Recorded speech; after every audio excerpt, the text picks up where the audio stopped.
तो हम लोग इसमें आगे बढ़ते हैं, एक बार फिर से रिपीट मारते जरा गौर कीजिएगा कि इच का प्रयोग दो या दो से अधिक दोनों के साथ कर सकते हैं। इसका प्रयोग कहां कर सकते हैं? दो के साथ भी कर सकते हैं, दो से अधिक के साथ भी कर सकते हैं। और एवरी का प्रयोग केवल और केवल दो के साथ करते हैं। याद रखिएगा, इसका प्रयोग दो के साथ या दो से अधिक के साथ भी कर सकते हैं।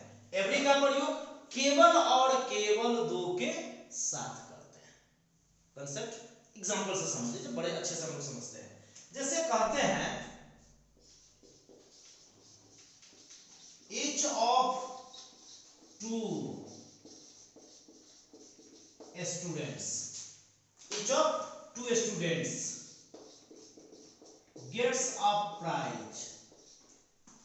ठीक है, या आप ऐसे कह सकते हैं each of 10 students, each of 10 students gets a prize। देखिए कंसेप्ट आपका क्लियर हो जाना चाहिए। हमने क्या बोला, दोनों सेंटेंस में आप गौर से देखो, each of two, यहां पर केवल कितने हैं? दो, जो कि मैंने यहां पर रूल लिखा है। केवल दो के साथ क्या लगता है? इच का प्रयोग। तो दो है तो भी क्या लगाए हैं? इसका प्रयोग। जैसे इसमें आपको कंसेप्ट जब क्लियर करना हो तो आप यहां पर फोकस करो। आपका जो सब्जेक्ट है वो टू कितना है? टू स्टूडेंट्स केवल दो है, और यहां पर आपको देखो कि आपका सब्जेक्ट कितना है? दो से अधिक है। तो हम आपको दोनों बता रहे हैं, दो रहेगा तो दो के साथ भी आपको क्या कहते हैं कि इसका प्रयोग करते हैं, और दो से अधिक है तो भी हम लोग इसका प्रयोग करते हैं। अब मैंने बताया है एवरी। अब एवरी में गौर कीजिएगा, जैसे हम यहां पर कह दे every candidates, every candidates gets a prize। अब यहां पर गौर करो, हमने बताया कैंडिडेट्स, दैट मींस यहां पर दो क्लियर नहीं है, यहां पर दो क्लियर नहीं है, दो से ज्यादा भी हो सकता है, मतलब हो सकता है कि 100% दो से ज्यादा, क्योंकि हमने यहां पर एवरी लगाया है। टू जब हमको दो कहना होगा तो क्लियर करना होगा कि दो ही कैंडिडेट है, अब दो ही स्टूडेंट है तो हमने इस लगाया, और यहाँ पर सीधा बोल रहे हैं कैंडिडेट्स मतलब दो से ज्यादा है, और दो से ज्यादा है तो हमने यहाँ पर क्या लगाया है? एवरी का यूज किया है। और जब दो है तो इसका प्रयोग हुआ है, दो से अधिक है तो इसका प्रयोग हुआ। कहेगा तो हम कंफ्यूज है, कांसेप्ट कैसे क्लियर करें? तो याद रख लीजिए ऐसे कि दो रहेगा तो इच का ही प्रयोग होगा, दो से ज्यादा है तो वहां पर हम इच भी लगा सकते हैं, एवरी भी लगा सकते हैं। ऐसे कंसेप्ट दिमाग में बैठा लो कि अगर दो है तो वहां पर केवल इच का प्रयोग, दो से ज्यादा है तो वहां पर हम लोग इच या एवरी दोनों का प्रयोग कर सकते हैं। अब एक बात और याद रख लीजिएगा, हम लोग कहां-कहां गलती कर जाते हैं, इच या एवरी। अगर जैसे यहां पर देखोगे 2 स्टूडेंट्स, 10 स्टूडेंट्स, कैंडिडेट्स, ये तीनों नाउन जो है वो सिंगुलर नहीं है, प्लूरल है। अब आप जानते हो कि नंबर में एक है तो सिंगुलर, एक से ज्यादा, दो हो या 200 हो या 2 लाख हो, वो प्लूरल के अंतर्गत ही आता है। तो यहाँ पर ये भी प्लूरल है, ये भी प्लूरल है, ये भी प्लूरल है। लेकिन आप एक चीज गौर करो, हमने यहाँ पर वर्ब लगाया है, वो सब वर्ब आप देखो सिंगुलर वर्ब लगाया है। कांसेप्ट क्लियर करो, हमने यहाँ पर वर्ब लगाया तो कौन सा लगाया है? सिंगुलर लगाया है। क्यों सिंगुलर लगाया? तो ये कांसेप्ट भी क्लियर कर लीजिए, इच एवरी भले यूज होता है प्लूरल नाउन के साथ, लेकिन जिस सब्जेक्ट के साथ इच या एवरी लग जाएगा वो सिंगुलर का बोध करा देगा। तो सिंगुलर बोध कराया, इसलिए हमने इसके साथ वर्ब क्या लगाया? सिंगुलर का प्रयोग किया। ठीक है, तो मेरे हिसाब से ये कांसेप्ट हो जाएगा क्लियर। दूसरा पॉइंट आप यहाँ पर फोकस कीजिएगा, आपके माइंड में एक क्वेश्चन यहाँ पर राइज होना चाहिए कि हमने इच के साथ ऑफ का प्रयोग किया है, एवरी के साथ ऑफ का प्रयोग नहीं किया है। देखो लोग एक छोटी सी बात यहाँ पर फंस जाएंगे, कोई भी आदमी पूछे तो हम यहाँ पर फंस गए। बोलते समय भी ध्यान देना है, लिखते समय भी ध्यान देना है, एग्जाम में भी ध्यान देना है। एग्जाम में जाइएगा, कंपटीशन के एग्जाम में, तो यहाँ पर इस तरह के कंसेप्ट फंसाता है, बच्चों को दिक्कत देता है, तो वहाँ पर बच्चे जाकर फंस जाए। और स्पोकन में भी हम लोग यहाँ पर ध्यान देंगे, लिखने समय भी हम लोग यहाँ पर ध्यान देंगे। तो क्या कहता है यहाँ पर रूल्स क्या बन जाता है कि इच जो है ना, वो इच एडजेक्टिव का भी काम करता है, प्रोनाउन का भी काम करता है। और से एक बार फिर से सुन लो, इच प्रोनाउन का भी काम करेगा, एडजेक्टिव का भी काम करता है, इसलिए यहां पर ऑफ का प्रयोग करते हैं, क्योंकि प्रोनाउन का काम करता है। गौर कीजिए, लेकिन एवरी जो है वो केवल और केवल एडजेक्टिव का काम करता है। गौर से सुन लीजिए, एवरी क्या है, एडजेक्टिव का काम करता है, प्रोनाउन का काम नहीं करता है। और इच जो है वो एडजेक्टिव का भी काम करता है, प्रोनाउन का भी काम करता है, इसलिए इच के साथ ऑफ का प्रयोग होगा, एवरी के साथ ऑफ का प्रयोग नहीं होगा। दिमाग में ये बात डाल लो कि इच के साथ ऑफ का प्रयोग हो सकता है, एवरी के साथ ऑफ का प्रयोग नहीं होगा। क्यों नहीं होगा? क्योंकि इच प्रोनाउन और एडजेक्टिव दोनों का काम करता है, एवरी केवल एडजेक्टिव का काम करता है, इसलिए एवरी के साथ ऑफ का प्रयोग नहीं करेंगे।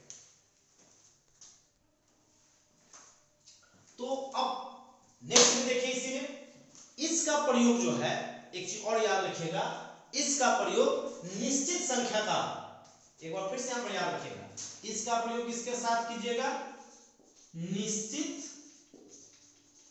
संख्या वाले नाउन के साथ। और एवरी का प्रयोग कहां कीजिएगा, अनिश्चित, अनिश्चित। डिफिनिट है तो इसका प्रयोग, इनडिफिनिट है एवरी का प्रयोग, अनिश्चित वाचक संख्या या सार्थी संख्या। यानी डिफिनिट नंबर हो तो इच का प्रयोग, इनडिफिनिट हो एवरी का प्रयोग। याद रखिएगा, यानी कि इच का प्रयोग हम लोग, डिफिनिट रहेगा तो इच का प्रयोग करेंगे, इनडिफिनिट है एवरी का प्रयोग। जैसे एग्जांपल फिर समझ लीजिए, जैसे हम यहां पर कहते हैं two girls is playing here. अब यहां पर देख लो, टू गर्ल लगा तो टू तो आपको निश्चित संख्या कर दिया, और जो ही डिफिनिट एडजेक्टिव का बोध कराएगा, डिफिनिट एडजेक्टिव देगा, तो हम लोग यहां पर यूज किसका करेंगे, each of two girls is playing here। That means क्या हुआ, निश्चित संख्या है तो निश्चित संख्या है तो हमने लगा लिया each। अब सेकेंड एग्जांपल हम आपको क्या पता है, इनडिफिनिट। इनडिफिनिट को जैसे बताइए, हम यहां पर कहेंगे स्टूडेंट्स इज प्लेइंग हियर। देखिए, अब मैं यहां कह रहा हूं कि स्टूडेंट्स इज प्लेइंग हियर, कितने स्टूडेंट्स कोई पता नहीं है, इनडिफिनिट है, निश्चित नहीं है, तो हम यहां पर लगा लेंगे कौन चीज, एवरी लगा देंगे, every students is playing here.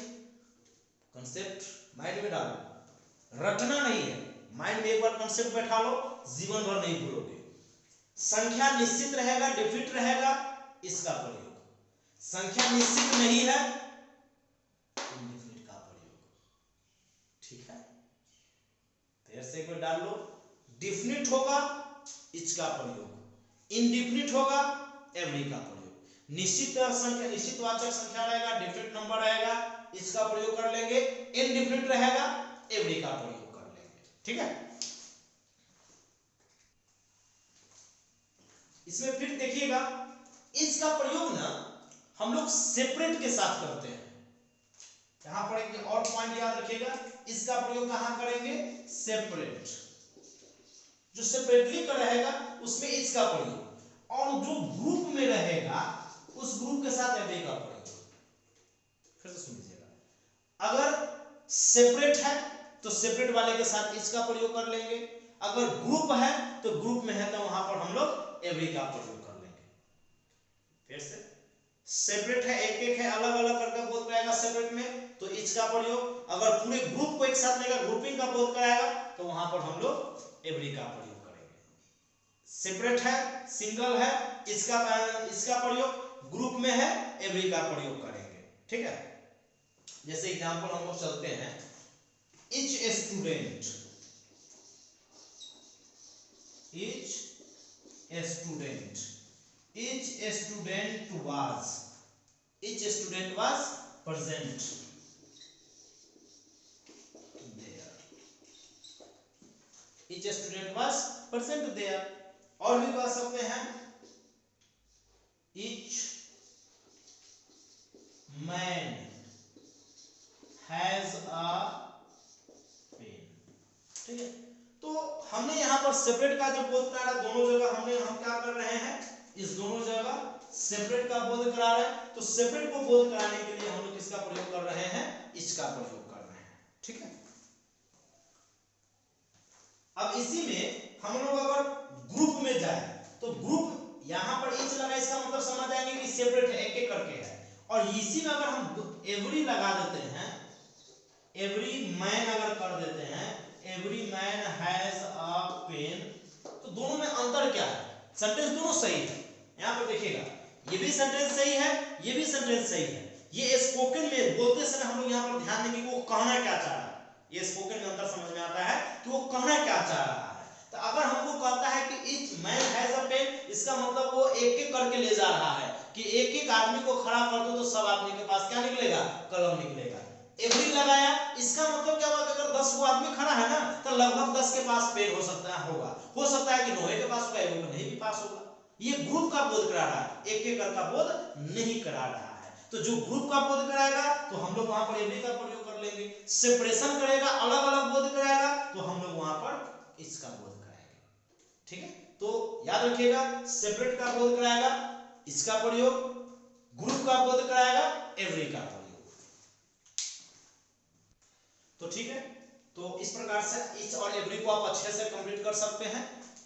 फिर बने रहिए हमारे साथ। फिर अगर क्या कहते हैं, नेक्स्ट हम लोग और टॉपिक लाएंगे, जैसे आइदर बोथ का भी प्रयोग लाते हैं, तो उसमें आप देखते जाइएगा, लिटिल का, फ्यू का, सब काम एक एक करके टोटल का हम आपको कंसेप्ट क्लियर कर देते हैं। और यहाँ से आप स्पोकन के साथ साथ ग्रामेटिकल बहुत स्ट्रॉन्ग कर लेंगे, ग्रामर भी स्ट्रॉन्ग होगा, स्पोकन भी स्ट्रॉन्ग होगा। जैसे कि मैंने आपको बताया कि बोलते समय ये सब स्पोकन का सेंटेंसेस है, बोलते समय हम लोग इस चीज पर ध्यान देंगे कि वो कहना क्या चाहता है। इच और एवरी का प्रयोग कर देगा तो हम समझ जाएंगे कि वो एक का बोध करा रहा है या एक से ज्यादा का बोध करा रहा है। तो thank you for watching this video.